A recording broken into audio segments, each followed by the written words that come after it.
mbokk yi déglu Sud FM seen rajo rawatina émission bi nga xamante ne mooy ndekki li ñaareelu xaaj bi daa mel ne jotaayu waxtaan lay baaxoo doon ni ñu ko baaxoo waxee actualité bi waaye alxames itam nag dees na dalal gan Hadj Malick maa ngi lay nuyu. maa ngi lay nuyu Mbacke bu baax a baax. jërëjëf di la ziyaara bu baax. noo fa naa ne. sant suñu borom subhanahu wa taala. Kay waaw kii kat daa mel ni yaa ngi ci dara de. yow mi yaa nekk ci dara yow.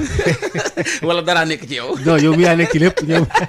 bal caaxaan yi kon baax na da nga ma koo bëgg a jiiñ di nuyu ñi nga xam ne ñoo ñuy topp ñëpp nag ci biir réew mi ak bitim réew rawatina ñi ñuy topp ci YouTube bi ñi ñuy topp ci plateforme digitale bi rawatina vidéo bi di ko topp fépp fu mën a doon jaajëfal équipe bi nga xam ne moom lañ àndal ci loolu jaajëfal Aline Badara Socé ci suba ba léegi moo fi nekk Hadj Malick daa mel ne sa gan teew na.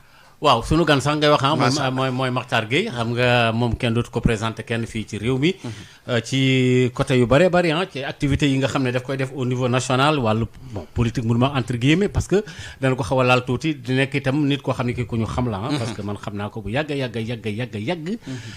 grand serigne de Dakar El Hadj Bassirou Diagne di mbokkam di deretam moo ñu boole woon moo façon suñu coloré loolu yàgg na et d'ailleurs il est toujours dans son combat comme son frère également Latif à l'époque mais moom nag mu jël yëf yi def ko xam naa yëfu lébu moom bu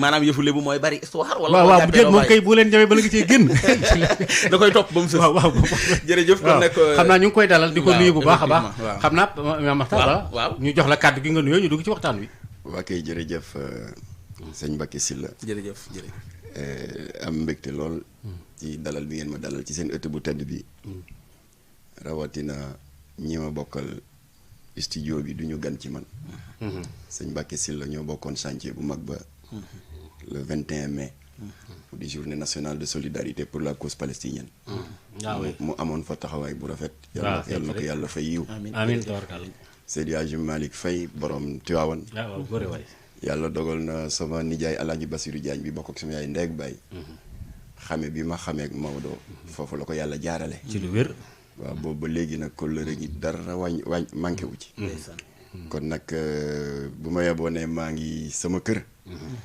ndax duma fi gan te di am yaakaar ne laaj ak tontu yi ñu fas yéene seq maag yéen dinañ ci jariñu ñun ñi ci studio bi kazalika mbooleem auditeur Sud FM yi ñuy déglu incha allah démb nag jot nañu waxtaan mu ne ma laaj yi amul tabu lu ñu laaj baax na moom nee na amul lu muy daw moom yoonam nekku ci waaw daa mel ni sax moom nag li muy xeex ci boppam sax wala li nga xam ne moom lay mënee combat boobu ci boppam mooy lu ñàkk tabu ndax gannaaw yi ne fàng ci penc mi tam jàpp ne jaaduwul yooyu lay waxtaane waaw moom nee na lu ñu ko laaj moom nee na bon ça va bon léegi nag tàmbali wala ma tàmbali rek ay ca sëñ Maodo gannaaw noonu la demee noonu waaw xam nga man kay li ma jaaxal mooy xam nga yow Mame Makhtar Gueye xeex yi ngay xeex dafa nekk xeex yu dangereux parce que c'est des lobbies internationaux yoo xam ne yii mën nañ la fexeel parce que ñoom ils sont puissants ils sont partout mën nañ la sax wutal ay ndëgg sërëx mën nañ la piéger jekki-jekki mën nañu dugal sax drogue sa kër yàlla rek a xam parce que ñoom yow xeexuk benn nit de loolu noo koy dundee waaw yooyu daanaka ñoom ñu ngi ci ah bon waaw ndax gis nga punkalum góor jigéen boobu xeesal ba weex tàll waaw daal di ma weejee ci réseaux sociaux yi nee na sama doom a ngi Amérique di fa cagatu dama leen lalal ndëgg sërëx nag ndax daaw bi fi xale bi amee coow te ñu waxoon ne dañ ko fekk ci benn auberge te loolu indi woon naa ci leeral yi ma ci indi mu di daf ma tàggoon ne dafay defi footing ci weti centre aéré bu Jili Mbay ndax fa la dëkk te tous les jours day def footing xam nga xale yi dañu bëgg maintenir la forme bés booba nag heure bi mu war a ñibbi si gisuma ko comme ni way jur di def rek ma daal di tàmbali di woote moom laa jëkk woo téléphone bi fay ma toog ba min wi gisuma ko ku mënoon doon itam jaaxle ji ma jaaxle c'est normal alors sa ëllëg sa te maa ngi ciy gërëm sa naataango Mati 3 Pommes mu jàppale ma ci ñu daal di siiwal mbir mi réseaux sociaux yi partout xam nga kuy am looy nëbb doo def loolu yemuma ca loola ki yoon dénk mbir yooyu muy le commissaire Bara Sankhare bu sûreté urbaine man maa ko wax ko mbir mi mu ne ma kon danga may yónnee photoom ak signalement yi ñu lancé alerte ba ci frontières yi alors sa ëllëg sa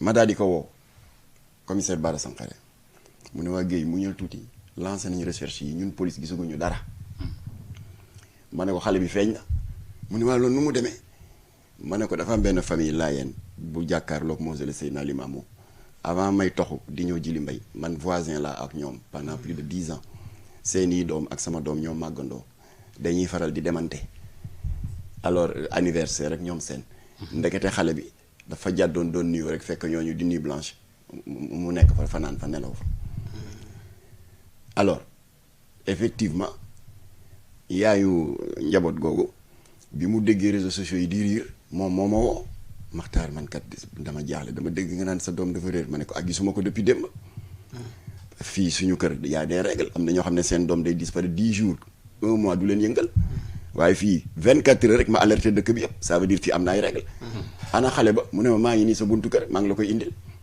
ñu daal di ko tijjil mu ñëw indi xale bi alors man maa woo commissaire Bara Sankaré mu ne ma gisuñu dara ma ne ko xale bi feeñ na mu ne nu mu demee waa indil ma ko ñu waxtaan ak moom maa ko dugal ci taxi daal di dëgmal commissariat central ci yoon bi chauffeur ak taxi bi jàpp RFM man tam ma jël sama portable taal RFM dégg le porte-parole de la police ñi di ko wax le lieutenant Diassé Dioum di tararar yi ci rajo yi woy xale bi c'est pas un enlèvement ku wax waxi enlèvement man sa kilifa laa waxal ne ko ma fille a disparu ça se voit qu'il ne s'est même pas donné la peine de lire sama déclaration alors ñun police gis nañ ko suñu appareil yooyu ñuy wax GPRS ñun ñoo ko géolocaliser fekk ko ci benn auberge xoolal ma yi fen te loolu dara amu ci. dara amu ci ma dem ci chef am ne ko yow xanaa déggoo kii toj yi muy wax nee na yéen a ko géolocaliser si beneen mu ne ma non yow yaa indi xale bi waaw ma ne ko na ngeen corriger lii xaw ma lu mu si jublu nag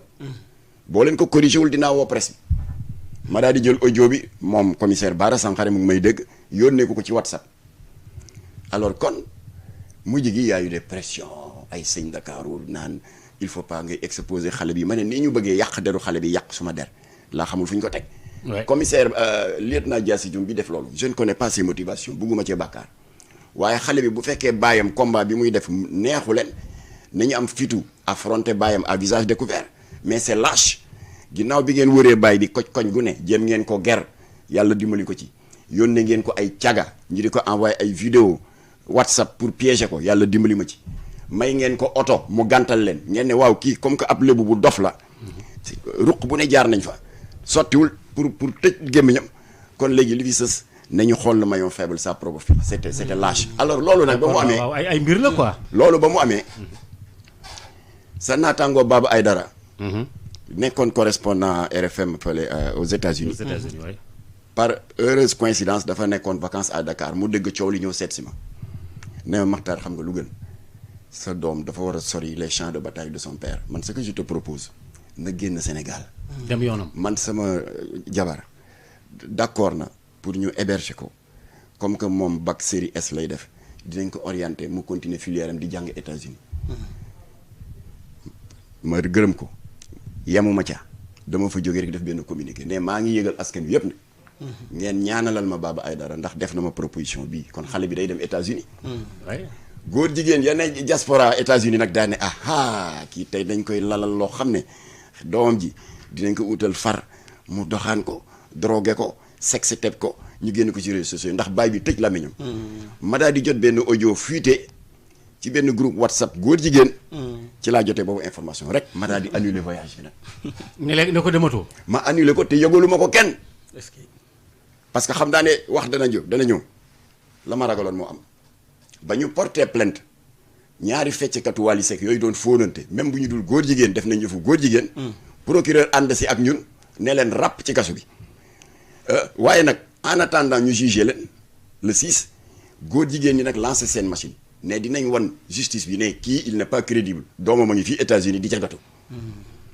ma bàyyi leen nag ñu lancé seen wax di tabax yi fen xale baa ngi fii am na ñeenti far changé na turam Joséphine la tudd ñuy tabax mu ngi ci koñ sàngam fii ci États-Unis et cetera ma bàyyi leen ñu tabax ba fen ya tabax rek ma daal di dem ci benn télé daal di ne waa ji xale bi day wax dëgg yàlla mësul génn Sénégal ñu ne mësul Gambie gu jege gii sa mësu faa dem. kon xale bi nekkut États-Unis demul maa dafa annulé voyage bi. maa lalal ndëgg sërëx góor jigéen yi parce que dama yëgoon seen plan annulé affaire bi xale baa ngi fii si Sénégal am na ku ko proposé woon pour yóbbu ko. waaw waaye ba mu amee lu mu for la na ko bul demati. xale bi dematul alors benn waay ne ma waaw ñoom wax nañu que Jamra moo créé Enda Santé te Enda Santé day jàppale góor jigéen ñi ma ne ko xam nga ñàkk jàng ak teel a daw école conséquences yaa ngi moom punkalum góor jigéen boo waxee sax ba weex tàll xam nga lu mu def dafa dugg sama page Facebook roñ fa ay photo ki yëpp te kuy am looy nëbb doo def yooyu sa page Facebook.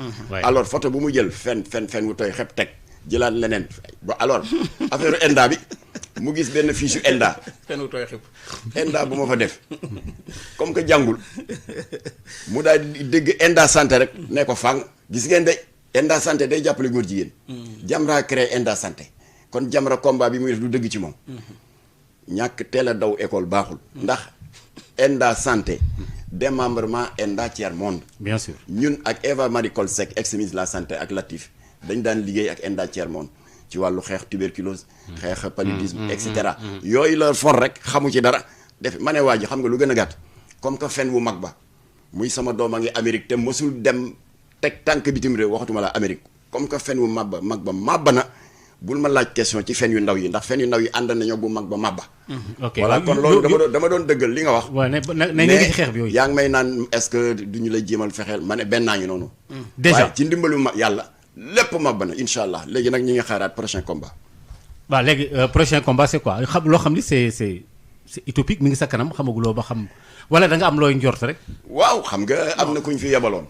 mu ne pas Jamra bii ak làmmiñam bu rëy di woote diine di jóg suma kër. ma di ko suppu kànjal di ko defal njariñ soow muy rangu.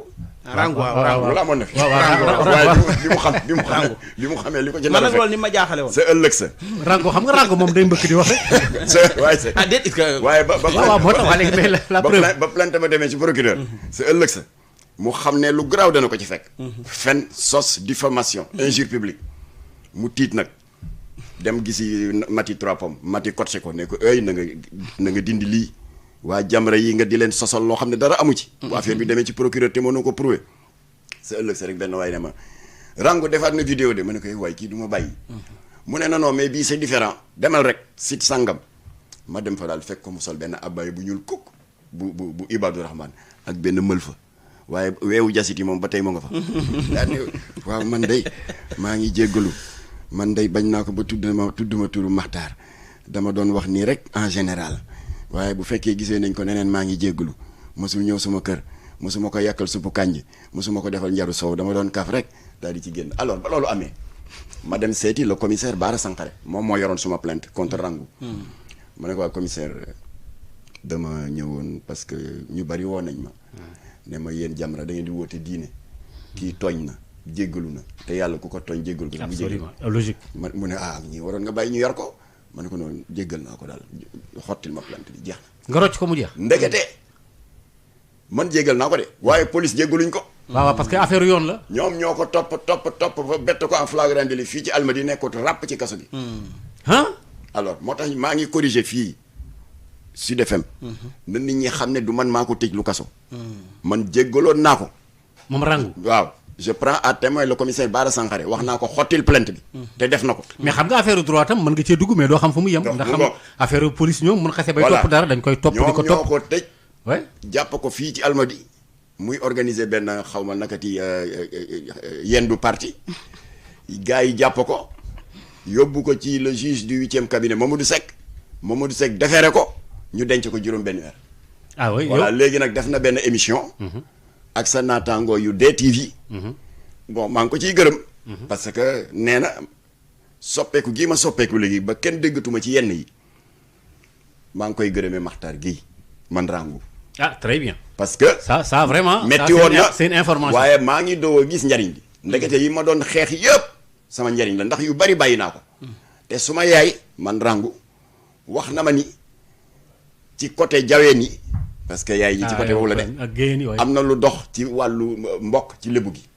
kon maa ngi profité Rangu fii ci DTV yëgal Maxtaar ne ko sama yaay wax na ma ne maam la ci man te na préparé danaa ko seet si jéggalu ko ba pare tamit gërëm ko ndax moom moo tax ma tàmbali soppeeku. ah très bien kon loolu c'est un résultat maintenant léegi nag Mame Mactar Guèye dafa am problème mu boo xam ne bii ci wàllu Jamra par exemple Jamra xam nga sa frère ko yore woon muy Latif Guèye liggéey ci liggéey yu bëree bari xam naa loolu sax moom génn àddina ñu ngi koy ñaanal bu baax a baax yàlla yërëm ko yow xamal nga sama digganteeg Abdou Latif Guèye bu nekkoon diggante bu retax lool mais pour boo gisee ma lay ragalal lii xam nga ko génn àddina kenn du wax ci moom mais moom sax ak génn àddinaam sax am na ñu ne sax oto bi li ko daaneel bon yàlla nag mooy rey mais yow duma la jàngal dara am na ci loo xam lii am na daal ay point noir yoo xam ni am na ñu ne ñuy xeex problème góor jigéen ñi am na dañu piège otoom am na ñu ne nangam dara wóoru ci nag mais looloo tax ma la doon ragalal ay genre yu demee noonu mais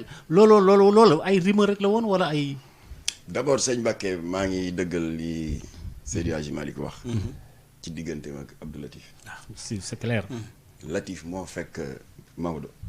ca benn rajo bu may bañ a tudd parce que affaire concurrence la. boobu fa la newoon. Latif ne ko fii du sa place. ci lu wér. yow station rajo yu mag yi temps yooyu. Sud fi nekkoon. ak Walf. kooku rajo yu ndaw yi mu ne ko fii du sa place. waaw absolument lu leer yaa ngi wax Latif si boppam. lu rëy ngay wax. Abdou Latif Coulibaly ñëw dooleel ko. ci lu wér. nee ko Latif bàyyi kook man rek kii danaa ko génne indi ko Sud. waaye. kon nag loolu mu ngi mel ni tey ci man. xawoon naa lànk sax waaye wax dëgg yàlla ak yeneen. ak yeneen yaa ngi may fàttali kon li mu wax. waaw moog digganteem Latif. diggante bu sori la. waaw yàgg na dem diggante mbokki taalibe ak mbokki taalibe. waaw yu doy waar ko defee. alors kon bi yàlla dogalee nattu bi dal ko. mu accidenté ci boori Tambacounda. ca dëj ba. Sicap Fann ok villa numéro 6 jàkkaarloog Soumbédioune maa ngi dendoo woon nag rahmatullahi alayhi Iba Der Thiam. ndeysaan xaritam la woon lool sax. oui. parce que ñoom ñaar liggéey nañu lu bari ci xeex ngir trafiquant de drogue yi ñu criminaliser surtout à l'Assemblée nationale. waaw ñu criminaliser ko léegi. dootul ay 3 mois 6 mois 10 ans la. kon ñoom ñaar yàgg nañu. benn journaliste 2STV ñëw di ko laaj maa ngi toog nii ñu sës loo xam ci décès bi. parce que dégg nañ Makhtar def benn déclaration ne gëmul la version de l'État bi wax ne accident la loo ci xam. Iba Der ne man li ma mën en tant que parlementaire mooy demander une commission d'enquête. kese demandé naa ko waaye ñu ngi may dawloo. alors donc pour tontu la ci li nga wax. man ba tey gëmuma la version officielle de l'accident. waay parce que nan ngay nekkee ci benn 4x4 bu bees pul. Serigne Mboup CCBM bi moo ko jaay. Kekuta di chauffeur bi. ca wetam Serif Sané mooy garde corps. ci ginnaaw à droite Abdou Latif Guèye. à gauche taawam bu góor. doomam mooy Abbas Guèye. Abbas. ñoo àndoon di dem. oui. oto bi mbëkkanteewul ak oto. mbëkkanteewul ak garab. oto bu bàyyi tàq la. ma toog daal ba vers 10 heures. benn chef de sécurité bu nekk foofa ci diwaanu Kaolack. woo ma monsieur Guèye ma nekk amu ne sa frère dafa def accident. ci yoonu. Tamba yi waaw alors oto bi daal. dafa kilibité dafa këppu. def ay tonneaux. waaw ma ne ko ana ñeneen ñi. mu ne ma daal ñooñu dara jotu leen. Latif nag mu ne ma Latif de vraiment ñeboo ñaanal ko. waaw ma ne ko naka la accident di amee. waaw xaw naa kii de xaw naa këfin de waaw. ñu coppi ci Latif. oui faat ko. ba pare ne oto bi moo waaye ña ca des nag anañu. bésu dëj ba nag ku ci ne wax na ak yow. waaye ku ci ne ay wax yi fii la xar yi jaar rek di xàjjali ndoxum daaw ndoxum ren. mais jusque là rien n'est clair. c'est pas clair. lu tax état bi refusé la commission d'enquête parlementaire bi Iba Der Thiam proposé ñu gàntal ko loolu dafa yokk karaw ci xar mi. maanaam day tax maanaam yëf yi gën a lëndëm ak yu dem am na aussi ñu leen di taxé de financement occulte loolu man xam nga bon comme parce que financement occulte mooy am na ñu leen jox xaalis te kenn xamul fu muy jógee am na ñu koy wax loolu nag ay c'est des rumeurs xaw ma rek ba xam est-ce que Imam Massamba Gueye mi ngi ci yéen ba léegi. Imam Massamba Diop Massamba Diop bu nekk xam nga bi la ci génnee àdduna oui fekkoon na Imam Massamba Diop moo doon vice-président chargé des affaires religieuses. oui man ma nekk vice-président chargé de la communication. Latif nekk le président exécutif de Jamra. waaw bi nattu bi dikkee nag bureau exécutif bi daje. Imam Massamba yëkkati kàddu gu rafet. mais Makhtar ni nga miinante woon ak Latif. yaa ko daan gérer le communiqué yi et tout ça. bu ma sañoon daal. yow nga jël nga nekk président exécutif. très bien ma ne ko nag as gor kenn du la jox yëpp nga jël lépp. ma ne ko comme que yaa ak Latif. bërka démb la woon yow Imam Massamba tey doog a ñëw parce que yéen a ngi tàmbali ci RND bu Cheikh Anta Diop. PLS maître Babacar Niang ba ci Jamra. dama bëgg yow nga nekk président exécutif man ma secondé la ci wàllu communication. mu bañ a bañ ndeysaan ci woyefam. mu jigi nag ñëpp wañaar loxoom. ma ne ko parce que deuxième raison bi soo leen ma joxee président exécutif day mel ni Jamra affaire famille la. rafetul c'est un patrimoine national. bàyyil ma topp sa ginnaaw di la jàppale ci communication bi yow nga nekk l'autorité morale di la président exécutif moo tax maa ngi yëgal auditeurs yi ne man du ma njiitu Jamra.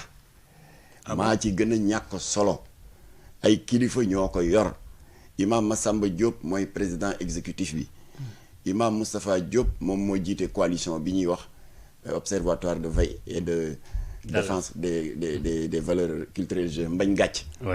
man dama ci gën a rëy làmmiñ gën cee sopp waaye ay kilifaa ko yor ñoo may sant ne ma jaaral nii ma jaar nii taxawal. mais est-ce que dafa am plainte bu ngeen jubbu ci procureur fan yi il me semble wala dafa amul. ñetti plainte kay. ñett waaw foofu sax Maodo fi laa bëgg a ñëwee. parce que ñëw ngeen ci démb lu baree bari. loolu am na solo lool. xam naa fi mu daaneele léegi parce que Jamra moom buñ ko waxee xel yëpp ci Mame Makhtar lay dem man damaa yaakaaroon sax Mame Makhtar moo mujj doon Jamra doon kenn nit. maa ci gën a ñàkk solo. waaw lu tax ana ñeneen ñi. dañoo amul motivation lan moo leen tax a Massamba dafa jiite ñetti groupe scolaire.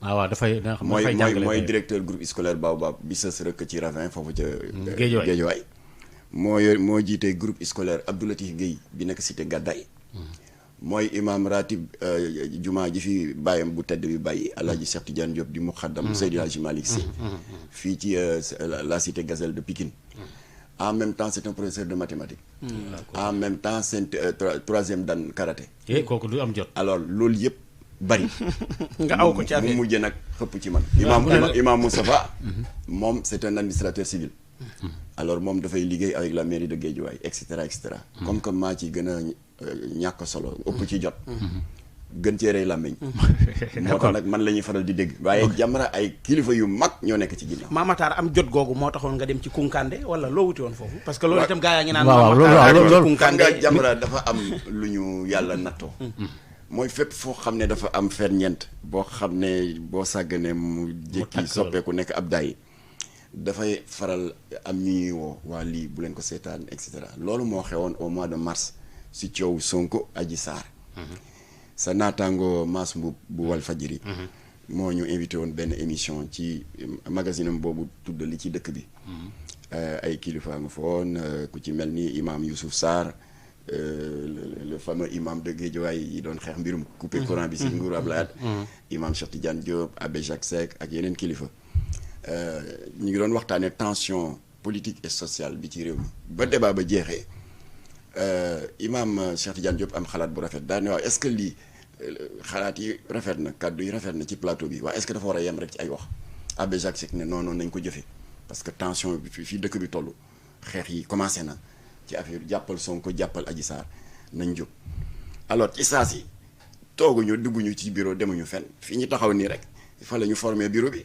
man maa proposé Abbé Jacques Seck ñu def ko coordonnateur ñu cëralee ko ndax ñun ñëpp moo ñu mag. il est né en 1934 il a 87 ans. te puis tamit lu baax rek lañ ko xamal ci dëkk bi. moom bañ na ko ba dafa jagleel boppam benn définition bu fi mësul am nee na moom c'est un imam chrétien et un abbé musulman. ma leen kon nañ leen ko jox. ah oui ñu daal di koo jox nommé ko coordonnateur alors ñu ne abbé léegi nag yaay njiit li fu ñuy tàmbali mu ne nañ tàmbali ci ki ñu tuumaal bu ñu paree ñu seeti ki tuumalaate waaw ñu jéem a seet nag nu ñu mën def ba arrondir les angles ndax dëkk bi jàmm rek ko jig.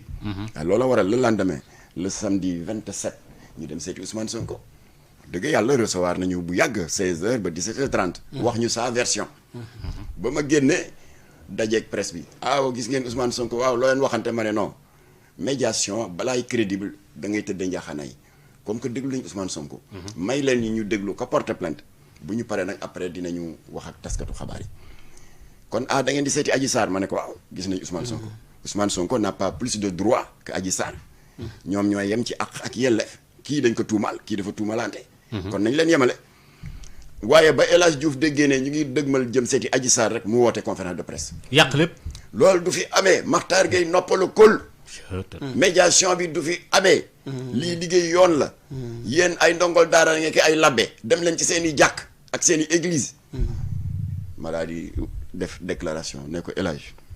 waaw yéen ñaar amoon ngeen ne ko mon ami El Hadj ñun ñëwuñu pour t'arracher le pain de la bouche ñëwuñu pour jël sa salaire avocat amuñu compétence avocat amuñu compétence magistrat wala juge. dëkk bi dafa cosaanoo saa wu amee crise politico-judiciaire pendant que ñi koy féetewoo ñu ngi koy dox di ko saytu cosaan la ci dëkk bi de l'autre côté ñi yëngatu ci wàllu caada wàllu diine def seen i feem itam pour limiter les dégâts parce que xeex yi tàmbali na ci dëkk bi. am nay xeex Malika Guédiawaye bi ci gën a metti fële la à Bignona benn xale bu am 16 ans. Boubacar Ba. dañ ko tëgg bal ci loxo. docteur dañ ko mujj amputé. foofu la dégâts yi yemoon dëgg la à 16 ans nga perdre un bras metti na waaye quand même bakken rotagul woon. waaw ma ne ko nag naa fekk weesuwul ñu nekk ba direct tuuru bakken rot ñu jóg di wax mu ne non médiation du fi amee. ñu ne kon nag baax na li ñu ragaloon moom mujj am.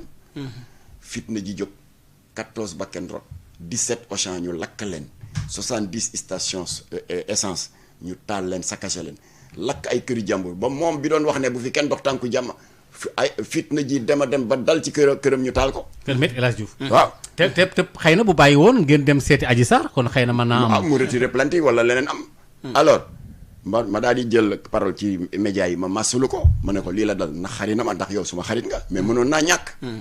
moo tax nag ne médiation bi continué na. Baye Abdou Aziz Sy Dabakh joxe na ci benn misaal bu leer naññ dafa ne buñ la nee kër gi koñ bi nga dëkk am na kër guy lakk nga ne waa kër gi fu mu ne ñu ne la mu nga fële sa bopp koñ ba nga ne foofu sori na lenn erreur la parce que ngelaw yaa ngi ëff rek. xamuñu ba fan la te sa war a waa ngi ñëw. mu ne buñ la nee mu ngay taal. mu ngay tàkk defal ni waa koñ bi yëpp def ñii fob nañ paanu ndox ñii fob si woo ndox nee na yow donte le satala sax nga amoon demal ñëpp a sot safara si mu fay koñ bi yëpp mucc. d'accord ma ne ko kon nag bu fekkoon bàyyi nga ñu kon te xëy na alors bu ko defee lu mel noonu moo am ci mbirum Kounkandé. ndax Kounkandé est-ce que mën na xar paanu ndox ak miisu mburoog xar miisu mburu suñu yoon newu ci ça ne nous intéresse pas ñun Jamra li ñu itteel mooy déclaration yi ñuy dégg.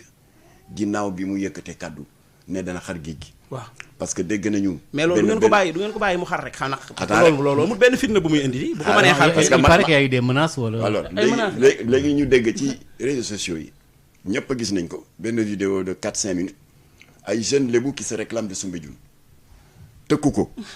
ne ko ñu ngi lay xaar de pied ferme. dès le lendemain ay mbokkam yu askanoo Kolda. def benn déclaration ne ñun dinañ ko gunge ñoo koy gunge ba Soumbédioune waaw imaginez ñaari camp yooyu daje. fit na mën na yëpp. waaw mën na di problème. deret tuuru. c'est vrai moo taxoon ma dem seeti ko. d'accord léegi nag seeti bi toppatoo ma ndax mën na xar paanu ndox ak miisu mburu intéressé wu ma. seeti bi ma ko seeti mooy ni ñu mën a def ba fitna ji tegu ci suuf. maanaam ba bañ koo ñaari communauté déedéet non pour ñaari communauté yi. parce que ay mbokkam Kolda. waaw bi ñu déggee waa Soumbédioune ne ba mu taxaw fii teg fi tànkam. ba tëkku ñoom it dañuy ñëw li xeex ak ñee. voilà xar gi moom waxagul ko. alors bu ko defee. loolu moo doon suñu ittee waaye ay xar mi su mburoog yooyu. intéressé bu ko neexee mu xar bu ko neexee mu bañ a xar moo xam. bu ko defee comme que nous on a été mal compris. parce que man maa def exprès génne ko ci réseaux sociaux yi xam nga ku am loo kuy nëbb dara doo ko génne. alors dama doon sondé mais comme que nit ñi neneen lañ ko gisee. maa ngi répété fii ci antenne Sud FM. baatu Kocc Barma bu am solo boobu te man ci loolu laa tënku. lu Kocc ba wax nee na seetaan moo dàq cim ndaje. léegi da ngay kon nag pour Jamra la page Kounkandé est tournée. on a d'autres priorités aca laaj loolu nekkatuñ ci waaw kon loolu rëcc waaw am naa beneen laaj ci actualité bi ngay wax parce que itam Mame Makhtar daa mel ne combat yi muy mëne bari na lool rawatina digganteem ak série yi doon naa ko fi dégg moog waa Mborodi ca maîtresse d'un homme marié moog waa Evenpro ci ñaari yoon ci infidèle ak bu mujj bi maanaam lan moo xewaat ba nga jóg waaw xam nga d'abord dafa baax ñu leeral si pour seen suñu mbokk auditeur Sud FM que Jamra pànkul doojul waane bu day ni di bëgg comme ni ñu ko seen yeneen naataangoo di ñu ko tooñee di ériger wu en directeur de la conscience wala gendarme de la morale de qui que ce soit. pourtant gendarme de la morale gi la gën a nuru nag. voilà d'ailleurs sax yàpp sénégalais yi la sax yàpp sénégalais yi sax. waaw ak ku xam sénégalais. son attachement aux valeurs de démocratie et de liberté d'expression. yàpp sénégalais weesuwul. nga bëgg a utal sénégalais ku koy tànnal lu mu war a xool ak lu mu war a fu mu war a xool. d'accord kon ñun suñu taxawaay du dara. du taxawaay taalibe. ndax sanga bu tedd bi Seydina Mohamed moo ne ginnaaw boo leen matalee seen juróomi ponk yi. diine. sahadaat.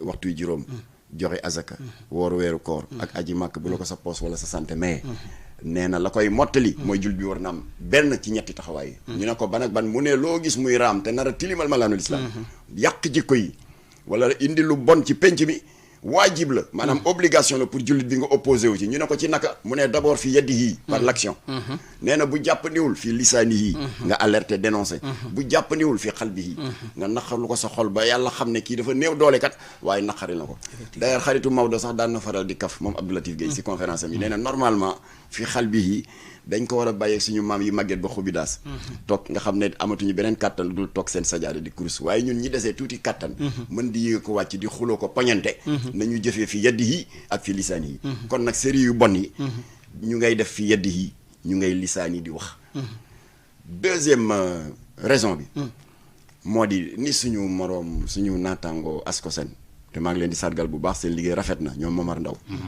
nekk di ñu xoolal ñun consommateurs yi lépp loo xam ne tooke la nar indi lorange ci wàllu santé ba bi ci mujj seen jàlloore daaw ceeb bu bon boobu ñuy wax buffalo nga xam ne dañ ko jaxase avec des cristaux de gel c'est cancérigène ginnaaw yàlla ak taxawaayu Ascosen moo tax état bi ubbi ci bëtam saisir des centaines de tonnes que ko fi importé ñu fugg ko 40 millions d'amende loolu ñoom Momar Ndaw di def ñun jàpp nañu ne du ceeb bu bon bi rek ak tamaate bu varié bi ak boîte de conserve yi périmé rek mooy produit de consommation les dérives audiovisuelles yi dugg ci yóoru xale yi di dem ci seeni xol di fa banaliser ngóor jigéen comme série boobu ñu xeex te Babacar Diagne jàppale na ci ñu di ko wax réewu leen di wane des acteurs góor jigéen ema yu di damm loxo di regeju boobu ëpp na alors xale yi yàgg di ko seetaan ñu di ko jaarale ci ay kaf naan yow na nga def ak nangam alors dafay dem ba jur loolu ngeen tuddee yéen les techniciens du marketing digital l'influence subliminale de l'image c'est-à-dire nit ki lu mu tàmm di gis muy jaar ci kaf dafay mujj dem ba nekk lu normal kon suñu taxawaay loolu moo ko waral d'accord ñu ne kon nag ku ñu ci fekk fa lillahi alhamdi ku ñu ci fekkul itam ñu wéttali kooku yàlla ndax du ñu nangu ay lobby financier làqatu ci derrière les producteurs audiovisuels di jàllale ci penc mi ay messages homosexuels ay di def l'apologie de la fornication di daganal am jëkkër am juróomi far jaadu na ba mu nar a nekk lu ordinaire ba ñu def ko aada mu yàq liggéey bi fi mag ñu baax ñi tëdd Touba Tivaouane Ndiassane Thiénaba Niassène Medina Baye Layène famille omarienne bàyyi ñun duñu ko nangu ndax mag ñooñu ku ci nekk ci ñoom bi ngay laat wuy ji sa borom wax nga bàyyi fi bind nga bàyyi fi jëf nga bàyyi fi mënuñu leen fay ndax koo xam ne moo la xamal xaala laahu yàlla nee na xaala rasulullah boo doon liggéey ngir dund di ko jox doo ko fay kon ni ñu leen mën a fayee seen bor mooy delloo leen njukkal delloo njukkal bi mooy lan mooy ñun taalibe yu ñàkk solo yi ñu joxante loxo séq ndono li ba ku ko bëgg a xajamal mbaa nga bëgg ci xëpp suuf ak koo mën a doon lobby homosexuel lobby franc-maçon ak lobby yi nekk derrière les producteurs de séries télévisées koo mën a doon ñu jóg kem kàttan jàmmaarloo ak yow mu jaral ñu ne alors loolu moo waraloon nag suñu premier jàmmaarloo Maodo mi fekk na ko boobu Maodo ngee ca rajo boobu ma lay wax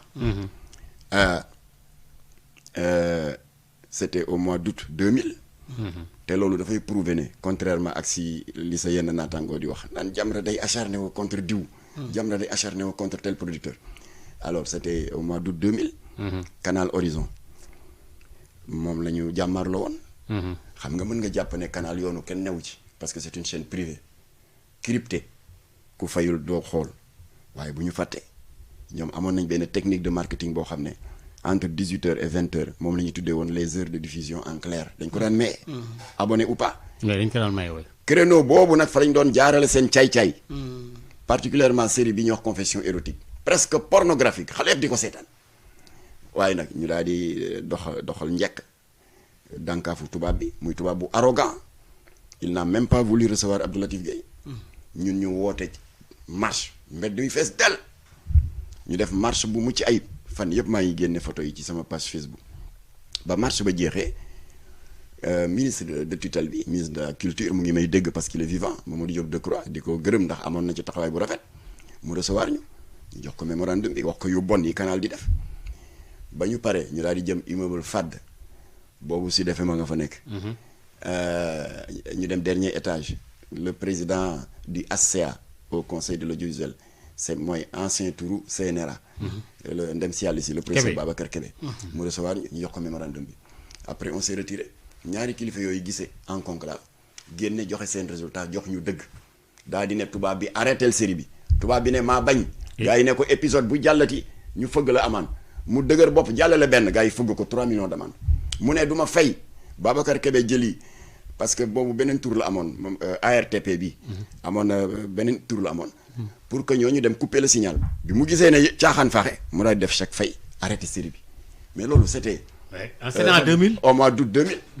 ça fait 21 ans. boobu ay Marodi juddoogul. Evenprod bi wasaare mbon. à travers infidèle juddoogul. seen actrices yi ñu ci bari ñu ngi woon école la di ABCD. ak ñoo xam ne ñu ngi doon doog a fer namp.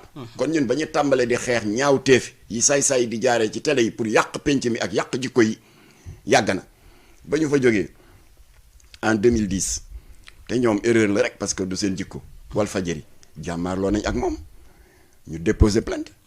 boobu CNRA ki ko jiite woon as ndaw ju jàmbaare bu ñuy wax Nancy Ndiaye la. moom tam mu jox ñu dëgg. muy benn série bu ñuy wax tur yi rek atte na boppam le business du sexe. kooku tam dànkaafu leen ne leen arrêté leen. xam naa moom waxtaan dinañ am problème mu temps. ñoom ñu ne ñoom ñu ne du ñu arrêté. fi nga jëlee affaire bi mu ne leen série bu fa jaar. ñu amaan mu jàllale benn ñu fëgg ko 5 millions d'amende. mu ne fayuma. Nancy Ndiaye ooy ARTP ñu ak seen matériel. pour couper le signal mu daal di fay. série ba arrêté. bi may cité parce que bi may mujjee cité parce que y en a beaucoup. te temps baa ngi dem mooy Sen TV. ñoom doon nañ fi jàllale benn production bu tudd Kawteef. ay dagg yi saaga ndey rek la. nga toog sa doom say jarbaat sa biir salle. actrice yi di saagante. loolu bokkul suñu cosaan. ñu dal seen kaw plainte. boobu Babacar Touré la fa fekk ndeysaan yal na ko yàlla yërëm parce que fii ñu toog tey. këram la Babacar Touré ne Sen TV arrêté leen.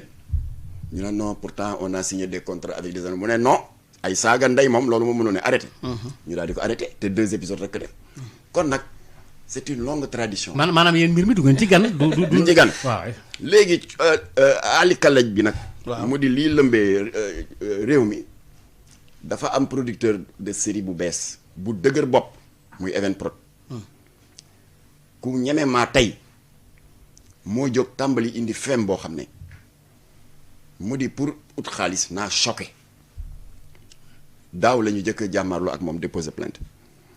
ci benn séquence boo xam ne ñëpp ko gis te ñaawlu ko mu di si série infidèle as ndaw soo xam ne ci ni scénario bi tëdd dafa bëggoon gàntal faram bi ko doon sàkku gàntal ko sous prétexte que dafa nekk ci période règle waaye amul naka la koy gàntale lu dul am ñàkk jom gu day ni dugal loxoom ci silibam génne benn coton hygiénique bu tàq rippab deret naan ko gis nga li ma la doon wax ngi dama amee règle Evenprod tooñ na mbooleem jigéen. ça c'est grave parce que la femme sénégalaise def leen a ñàkkal fayda waaw. mais boobu jàlloon na boobu n'est-ce pas kii woon ngeen ko. porté nañ ko plainte arrêté nañ si kii boobu. waaw boobu moom jàlloon na léegi bu bees bi. ba ñu def ba ñu moom la moo waaw boobu loolu moo jur li. ba mu defee loolu.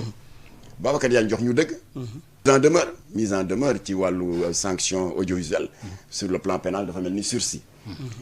ba pare nag Evenprod signé engagement ne épisode yi ñëw jël na engagement ne dana ci segg lépp luy obscénité. ñëpp daal di dem dellu nekk seen i ité. ndekete da doon nelawloo nit ñi. loolu tubaab di wax reculer pour mieux sauter moom la def. ndax semaine bii ñu génn mu génne benn bande annonce boo xam ne la fa nekk teggin mayewul ma di ko répété fii ci Sud FM. alors loolu moo waral nag cette fois-ci ñu attaqué ko ak doole dootul jàmm la rek. est-ce que am ngeen information. ñeent fukki kuréel kii bi maam. waaw est-ce que am ngeen information parce que dafa mel ne lu mujj li nii nekkul loo xamante ne luñ diffusé ci télé la wala YouTube version bi ma ci jot dañoo wax ne ci benn application la nekk boo xam ne ku fay dugg di ko seetaan da ngay fay ñoom sax bu demoon bay jàll ci télé ak wala muy dugg ci YouTube bi loolu dañ ko ciy dindi beneen bi ci def CNRA bi ngeen déposé plainte yi CNRA moom yaakaaruma ne li muy saytu YouTube bi ci la bokk wala application donc privé yi nga xam ne abonné mooy tax nit dugg seetaan fa ci lay bokk. waaw yi nga wax yëpp tontu baa ngi ci lii ma lay bëgg a wax. bii yoon dañ ko song ak doole. Jamra wéetatul. ñeent fukki kuréel ak juróom-ñett. le comité de défense des valeurs morales. bu sëñ Bassirou Mbacké Cheikh Astou Fall signé na plainte bi. yónni na benn jabariñam bu nekk fii Dakar ñu di ko wax Adama Mbuub te bokk ànd sàmm jikko yi. l'ONG Daaral Quran wal Ihsan bu imam ratib El Hadj Aliou Dia bu Tëngéej signé na. seen naataango bi ne ko 7TV di Mamour Fall. nekk le président de la convention des jeunes Tidiane signé na mënuma leen ñim ba mu jeex alors kon bii baa ñooñu nag mandaté nañu ba defar naa plainte yi ñetti plainte dañ koy sonk ak doole parce que moomul nit ñi moom Evenprod amul droit pour ut xaalis ne danaa choqué opinion bi am un nombre de vues def jël sama million def sama poche sama ngañ newul ci valeurs yi ñu war a préserver sama ngañ newul ci la protection de la santé mentale des enfants alors plainte bi Babacar Diagne jot na bosam démb wan nañ ko ne engagement yi Evenprod bu infidèle jëloon daaw dëggaate na yëpp te yàpp CNRA weesuwul loolu parce que moo fi joxoon engagement ne épisode yi ñëw dana si segg lépp luy ñaawteef defu ko deuxième plainte bi ñu ngi ko adressé procureur de la république moom bosam tey lay dem moo tontu ji mooy loolu nga wax pourquoi parce que procureur amul compétence ci télévision yi compétence am ci jumtuwaay yu xarale yi yoon moo ko jagleel benn loi bu ñuy wax la loi 2008 011 du 25 janvier 2008 pour que bépp ñaawteef bu nit di def di ko jaarale ci jumtuwaay yu xarale yu bokkul ak télévision d'accord alors moom moo am nga xam ne li CNRA amul compétence moom am na compétence procureur mën na cee dugg moom dama lay jox exemple kooku presse bi di tooñ di ko dàkkantale l'insulteur public numéro 1 yi mu def ba yoon teg ko loxo est-ce que si télé la ko defee non voilà procureur moo jóg jël ma d'accord juróom-ñaari weer tëj nañu ba génn na bu yàggul troisième plainte bi la direction de la cinématographie pourquoi parce que daaw direction cinématographie dafa yónnee benn bataaxal à tous les producteurs de série ba jox ñun sax copie ñun ñuy faral di jàmbat mu wax ni mu ngi dànkaafu producteurs de série pour ñu s'ammonter avec la loi 2002 18 bi wax ni 2002 18 du 15 avril 2002 qui fait obligation à tout producteur cinématographique ou télévisuel de se conformer à la loi qui voudrait une demande d'autorisation préalable avant tout tournage yooyu yëpp Evenprod daf ko dëggaate nappaaje ko jalgati alors plainte yi bu demee nag dina xam ne dëkk bi am na yoon ñun xañuñu leen ñu def seen liggéeyu producteur de série liggéey bu noble la liggéey produit ay film cinématographique lu noble la waaye y a des producteurs Ousmane Socé Diop Djibril Diop Mame Beyti Moussa Sène Absa Cheikh Tidiane Diop bu daaree Kocc wax dëgg yàlla wax nañu à travers leur film yu bon yi am ci société bi di ko dénoncer waaye dañ koy wodd autour d'un scénario tellement intelligent que xale yi bu ñu ko seetaanee jële ci jom waaye série yu bees yi bu xale yi ku ko seetaan jële ci ñàkk jom il est hors de question ñu di ko bàyyi mu di fi law d'accord waaw sëñ Makhtar Mame Makhtar xam naa ñu ngi lay sant bu baax a baax di la gërëm parce que daanaka journal bi 5 minutes 7 minutes ci des wax dëgg yàlla ci sa disponibilité parce que dañ ko woo rek rapidement mu ñëw te waaw te lépp mënta yegg mais yoon yemul ci benn du ñàkkaat xam naa dans 15 jours ñu woowaat la wala 20 jours ñu en tout cas nga ñëwaat indi yi bees ci seen plainte yeeg yooyu ñu ngi lay sant bu baax a baax di la gërëm Mbacke yooyu ñu ngi lay sant jërëjëf Maodo jërëjëf Mame Makhtar waaw xanaa delluwaat rek di am mbégte rek ci daal di la seen ëtt bi li may mujjee wax rek message pour les actrices de série xañu ñu leen seeni rôle d'actrice bari na ñu leen jiitu ci liggéey bi dans la dignité génn ci itam dans la dignité waaye dama bëgg ngeen xam ni te li tax ma wax ko dama ko xam ndax métier bi def naa ko 19 ans pendant 19 ans jiite naa le service informatique du CICES dans l'histoire du CICES maa nekk le premier chef du service informatique du CICES yii ngeen di def di futteeku ñu di ko jàllale ci réseaux sociaux yi di ko kex-kexi serveur yañ koy denc YouTube ak Instagram am nañu une durée de vie de 30 ans kon na ngeen xalaat ne ëllëg da ngeen bëgg am borom kër ëllëg da ngeen war a am doom dara gënul ñaanal sa doom ñu génn vidéo bi ne ko gis nga sa ndey na mu daan def dara jaru ko kon nag yàlla nañu yàlla dàqal seytaane yàlla na yàlla nasaxal pexe defkatu ñaawteef yi muy lobby homosexuel yi lobby maçonnique ak lobby yi làqatu ci ginnaaw producteur de série yàlla na yàlla ñot di fanu suñuy ay kilifa diine te tofsal si wér yàlla na yàlla def jàmm ci réew mi te làqal ñu Sénégal fu yàq yegul wasalaamaaleykum wa rahmatullah jërëjëf Mame Makhtar